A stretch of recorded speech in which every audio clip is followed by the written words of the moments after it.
This episode contains segments that may be unsuitable for some audiences. For your convenience, these segments have been identified in the timestamps within the video description. We are back. We are so back. We are absolutely back. You know what it is. You know what it is. You know what time it is. It's going to be a dark episode. It's going to be a dark-ass episode. Probably It's not going to be darker than the last episode. I mean, well, the thing about this is going to be dark and light. It's going to be biracial. My name is Brandon. I'm Ryan. And this is Concrete Cactus, Season 2, Episode 9. It's never going to happen on the government's dime.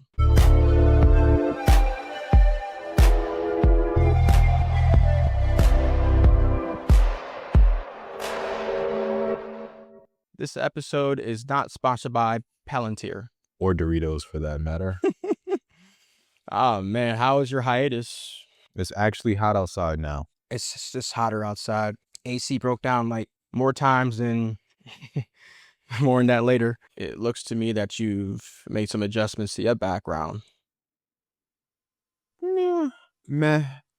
Is that the laws of human nature in the background there? That little book on the floor? Oh. Wait. That's the 48 laws of power. Yeah, man. My boy! Hold up! Hold the fuck up! Wait a minute. You know how long I've had this? The back of the book should let you know how long I've had it. Is that really what I think it is? Oh, shit. Boom shakalaka. Read the entire thing on Audible. I've had this for some time now. How you liking it? Oh, I finished it like long time ago, but like I occasionally will go back and like read stuff over. What? It took you 3 years to finish that thing? How long have I had this? I think I've had it since like. No, I'm only asking because it's like 400 pages long. All his books are like 400 pages long. Yeah, but I've had it since like 2019 or something. You can burn through Harry Potter quicker than that shit. That's hard. You know what I didn't finish? The Art of War, and I don't know where that book went.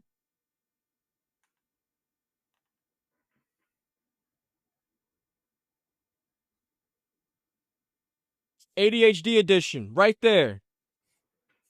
I might need to borrow that. That's a nice that's a hardcover. Yeah. That looks fire. I got it for like $10 at Barnes & Noble's when I was living in Philly. That's fire. Yeah, they got the That's tough. They have it written in Chinese and in English. And they also have like case studies and what have you about like wars and what have you.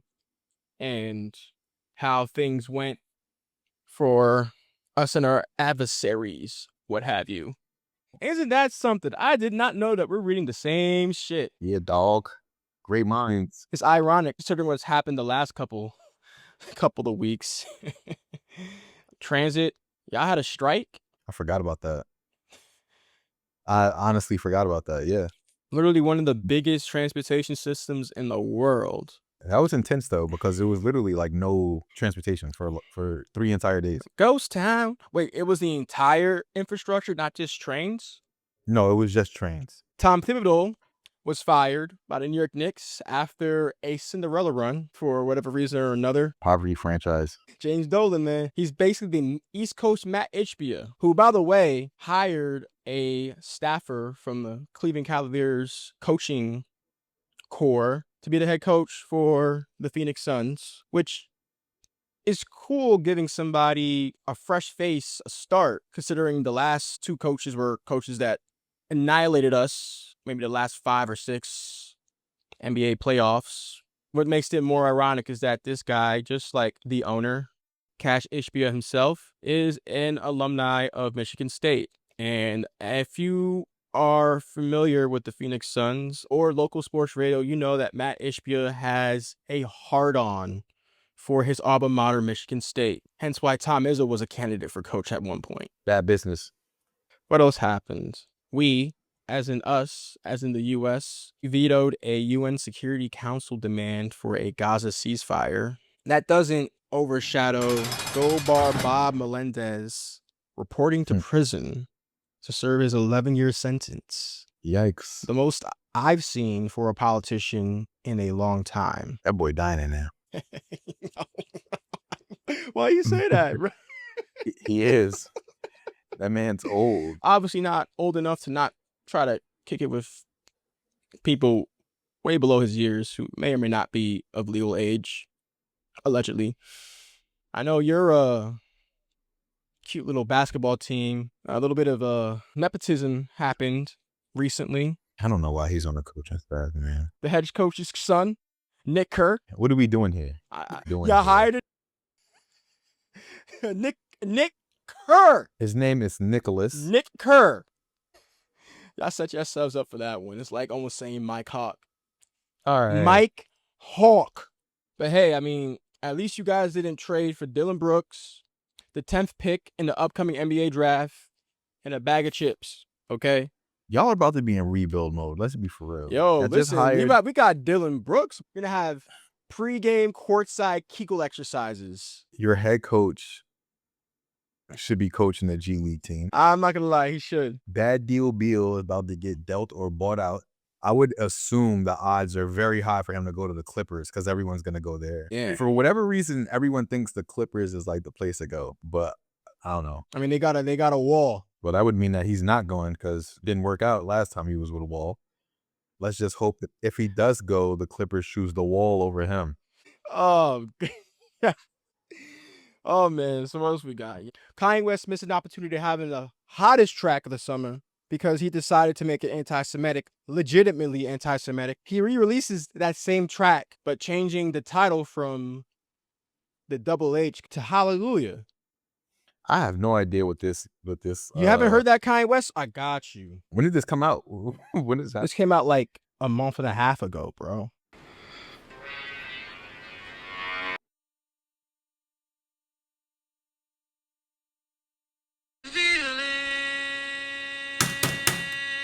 Wait.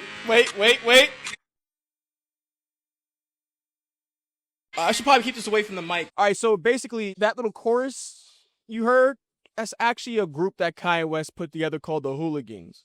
And then when that song first came out, you may have seen the video on like social media, they were going around LA at random places, one being P. Diddy's Star on the Walk of Fame circling around it, and at a Buffalo Wild Wings reciting their little thing. Yeah, that happened. In addition to that, I turned 31, Trump turned 79, the U.S. Army turned 250, and at the same time, Israel bombed their own humanitarian safe zone for the umpteenth time, opened fire on thousands of Palestinians waiting for aid, and also started an air war with Iran.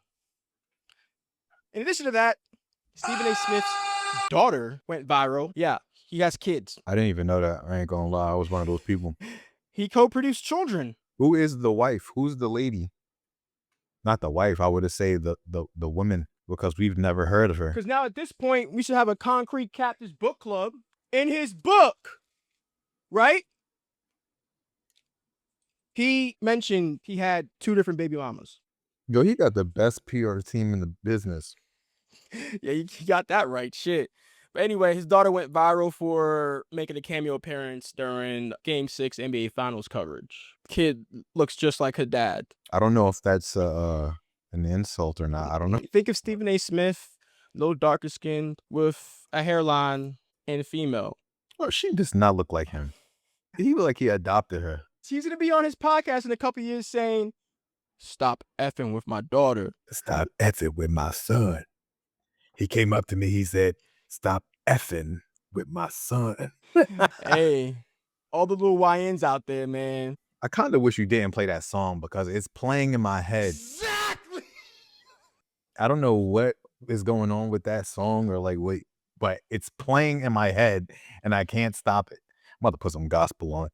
Less than 72 hours after that, we bombed 3 sets of nuke bunkers in Iran because apparently we're the only country in the world who has the type of weapons that can apparently dig into the ground before detonating. 200 feet, right? Ain't it? I mean, maybe a little bit more than that. I think it's 200 yards before it explodes. Yo, that is impressive. They dropped 14 of them things. How much money you think that is? NPR's entire budget for the year, which got cut by our government. But I mean, Code Switch to me is a very liberal show. I'm just being quite frank. You heard it here first. Ryan loves NPR, but he hates Code Switch. Don't listen to them boys. Trump made some remarks on the event saying, and I quote, "Iran, the bully of the Middle East, must now make peace If they do not, future attacks will be far greater and a lot easier. And a lot easier. When he said that, I was like, bro. Yo, I was on, floored man. when he said that. I was like, bro, you can't talk like that. You can't talk to them like that. As soon as he said it, I was like, come on, bro. A lot easier. You got to rub it in their face. I mean, if I was a country with missiles that have the capability of digging into the ground several hundred yards before exploding on some Call of Duty meets Mario Party shit, I would probably say the same thing. It'd be a lot easier. He said we had to strategically plan to make sure these bombs fell and went 200 yards down and exploded. That is. Imagine if we didn't have to do all of that. Listen, I'm indifferent. I like to keep a neutral stance on these sort of things, which brings me to this disclaimer. Everything you hear on this podcast today, especially today, is my personal opinion.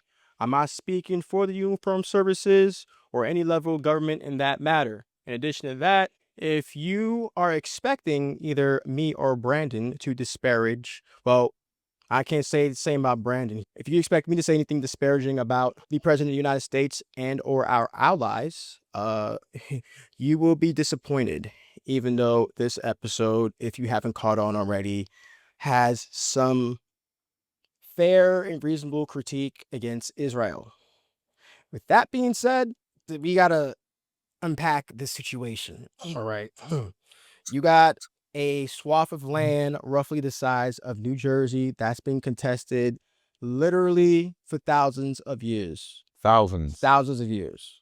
Hey, man. You got the likes of John Stewart, who's Jewish, as well as a native New Jerseyan, criticizing the fact that this is all happening. And you have people that you wouldn't necessarily agree with, like Candace Owens and Tucker Carlson being Okay, wait. Time out. Because you talked about Tucker, did you watch his interview with Ted Cruz? I sure did. Ted Cruz, who's a fan favorite to Jamaicans. If you don't believe me, there's a Washington Post article about it. He got smoked by Tucker Carlson. Oh, amazing. On his podcast, on a video that went viral. I'm like, wow. I'm on YouTube, you know how the algorithm goes. You know, if I see one thing, another thing shows up. I haven't watched the Stephen A. Smith podcast in like maybe 2 weeks. Bro pops up with Candace Owens, and I watched that episode. I'm like, oh my God. This makes way too much sense. Yo, this lady's fresh off of having a baby, and she's just going in on the situation. She even revealed that she was targeted by a group of Jewish men who happened to live in New Jersey that wanted to take her out because of her switch in stance to Israeli policy, etc., in recent memory. You have a Jewish mob, basically. And I say the word mob because it involves New Jersey.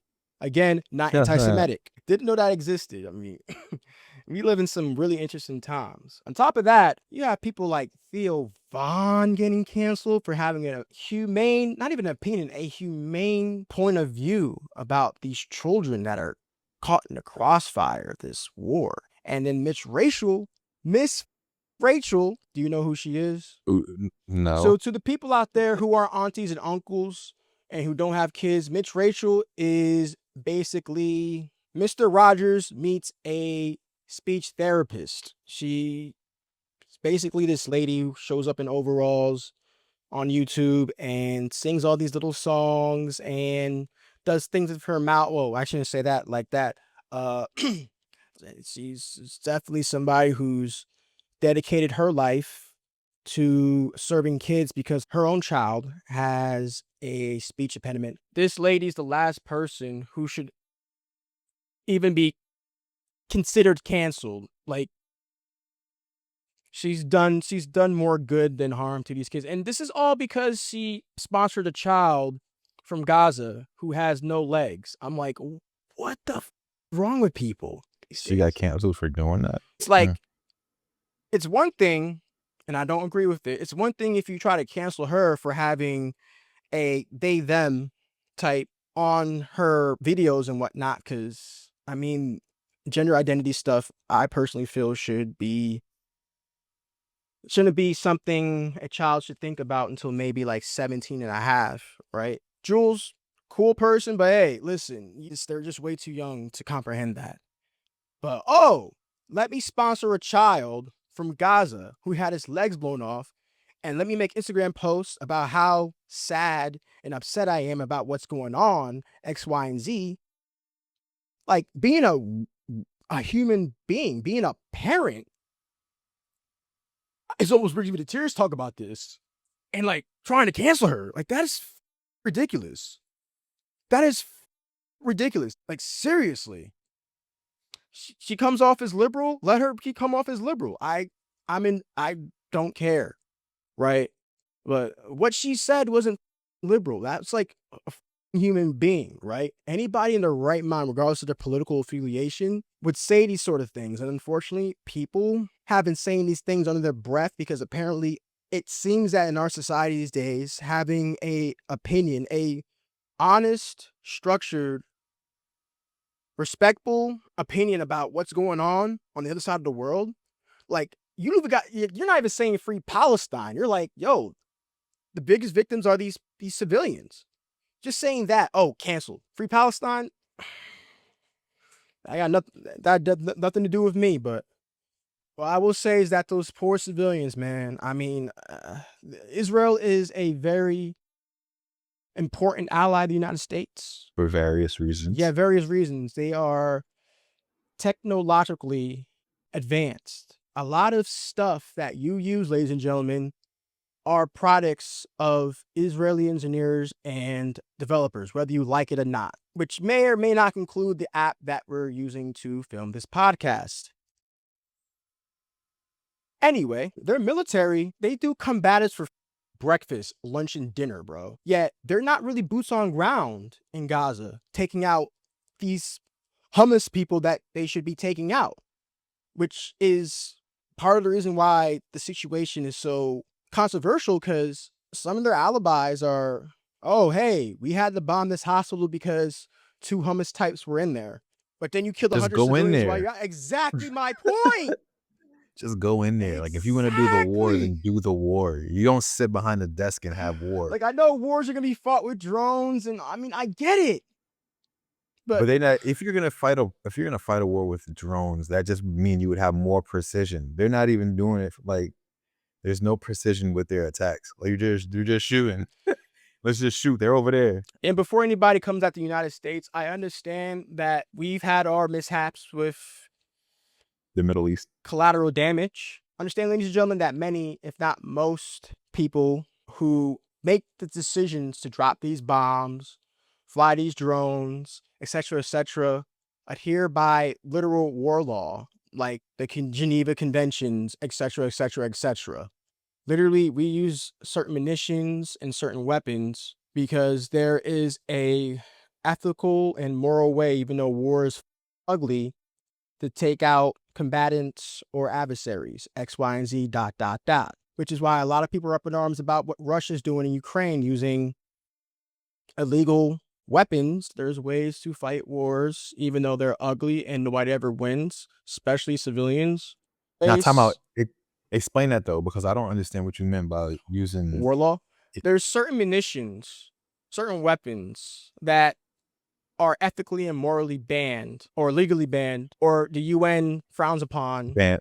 Okay. That certain governments like Russia still uses. I forgot the name of this one type of bomb that they use in Ukraine. Like the bomb that shoots out shards or something like that? Yeah. Is that what it was? Like frostbite or something along those lines? Yeah.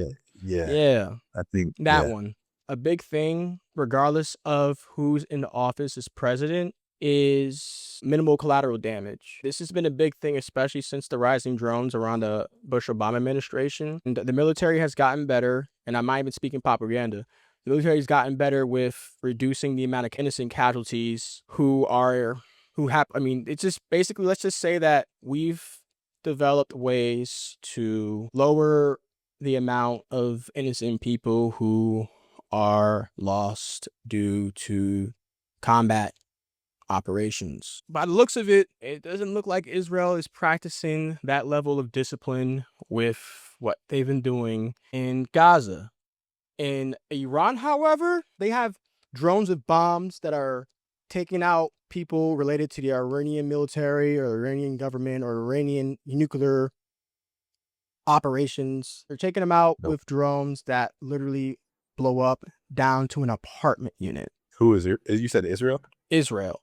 Which goes back to the whole impressive, the technical advancement. So why are they? So, okay. There's a lot of reasons, but we gotta think about the 20th century. There's this thing called Zionism, and it was gaining steam advocating for a Jewish state. Late 1800s, the area that we now call Israel and Palestine was mostly Arab. World War I shuffles the deck, with the British taking control and making a huge promise in 1917, supporting a national home for the Jewish people in Palestine. But it also contained a crucial and ultimately failed safeguard: nothing shall be done which may prejudice the civil and religious rights of existing non-Jewish communities in Palestine. It pointedly omitted their political and national rights. Fast forward to World War II.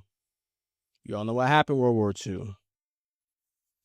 The moral urgency for a Jewish state becomes an overwhelming international priority. By 1947, the UN votes to partition Palestine into separate Arab and Jewish states. The Jewish leadership accepts and Arab leaders reject it. That leads to a war in 1948, and Israel declares independence. Truman, the American president at the time, recognized Israel in 11 minutes, the fastest diplomatic recognition in history. I gotta say this with delicate sensitivity, considering the world that we live in. All right? Carlin. Because it involves one man, Benny. Benjamin Bibi Netanyahu. He is Israel's longest serving prime minister, and he's a very polarizing figure. Right before the Hamas attack, October 7th, I'm not anti-Semitic, his political career was on the ropes. He was facing serious competition, serious corruption charges, and massive nationwide protests against his government's judicial overhaul. He was set to go on trial, but the court delayed everything, citing a security crisis. What a coincidence. Ironic. Now, let's explore a strategic hypothetical. It's 2025, and Democratic approval is plummeting due to a grueling unresolved war. Now, what if in that moment, right, Israel was to strike Iranian nuclear sites directly?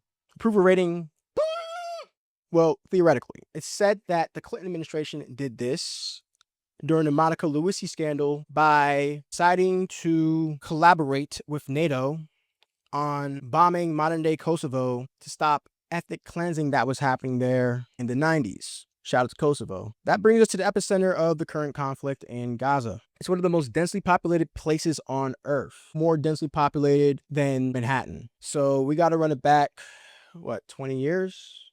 2005. Hamas, which I don't know if we mentioned this already, is a terrorist organization, won the Palestinian legislative elections, taking over the country. After a violent internal conflict, Hamas seized full control of Gaza from the Palestinian Authority. It was only after this 2007 takeover that Israel and Egypt imposed a comprehensive land, air, and sea blockade. This is why people say Gaza's an open-air prison. That's where the term comes from. The war that began after the October 7th terrorist attacks has been catastrophic, and grass is green and water is wet. Casualty figures reported by the Gaza Ministry of Health and tracked by the UN exceed 56,000 Palestinians, or people living in Gaza. To be fair, not every single one of those people were civilians. To say, wow, this number is hard to identify. Because no one really knows. With that in mind, you might be asking yourself where that leaves us. At the end of the day, this is a very conflicted conflict. There's no easy answers, only hard questions. Behind all this geopolitical chess are real families just trying to survive. So with that, I hope we were able to give you guys a perspective of the situation that's unbiased enough for you to make your own decision. And I say unbiased enough because at the end of the day, nobody in their right mind, no human being in their right mind, nobody who has enough of a brain and enough of a conscience can justify the death of the innocent. But that doesn't essentially mean that Israel is completely in the wrong for what's going on. I mean, Hamas is still a terrorist organization, but it's hard to fathom how a hospital is a target or a school under the guise of, well, there's one or two Hamas types there. The best way to perceive this situation or to see the situation is under the pretense of a devil's advocate. At least that's how I'm able to keep my sanity. I had this conversation with a therapist a couple years back. I have a soft spot for human beings for the most part. I mean, some human beings annoy the shit out of me. Others are just beautiful people to me. But I'm the military. So it's like, oh, you kill people, yada, yada, yada. Well, as we mentioned before, U.S. military, as well as other allied nations, and any nation who wants to be on the right side of history enough, tries to minimize the amount of collateral damage, aka innocent civilians caught in the crossfire of war. But yeah, how about the people that you gotta kill, your enemies, the adversaries, Axis? Well, think of it like this. We're taking them out of their misery. They chose a side that does more harm than good. Showtime. We'll take you out your misery. Here's Johnny. There you go. And hey, that's a Jersey reference right there. Speaking of taking people out of their misery and how things are escalating, I have something to show you. Uh-huh. A World War III tracker. Uh-huh. Yeah, check this out. Where is it? Where is it? Where is it? There you go. There you go. Look at this. Take a look at this. What the You see that? You know what this reminds me of? Remember post 9/11 where they had those threat levels, the blue and the orange and the red and all that? When I started this tracker, it was at 7%. How long ago you And started that this had- tracker? 5 days, maybe like a week ago. I'll give it till last Sunday. Wow. Like it was projecting how it could get to this in 3 to 6 weeks. It happened in 5 days. So, and you look at the scenarios. Let's go down here.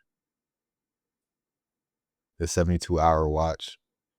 The probability right now, World War III is sitting at 75 to 85%.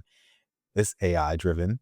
I would account for maybe 10 to 15% of it being wrong, but that's still high as hell. 75 to 85%, that's a little too liberal. That should be at 70%. And I'm going to tell you why. Something came out the other day regarding Russia. Somebody was interviewing Vladimir Putin, and they asked him, why aren't you involved in the conflict? Bro said something along the lines of, we have a lot of our people in Israel.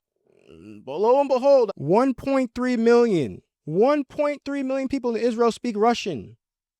15% of the country's population. In that Russian Jewish population, 900,000. Didn't know that. Another reason why Israel's an important ally. They might be our road to peace with Russia. It's very interesting. I forget where I heard it, but there was talk of Russia wanting to. What is this? What does she want? Hello? We're on our way to emergency. Oh, what the what happened? Saber got stung by a scorpion. Let me know where y'all go. You might want to Lewis Hamilton over there.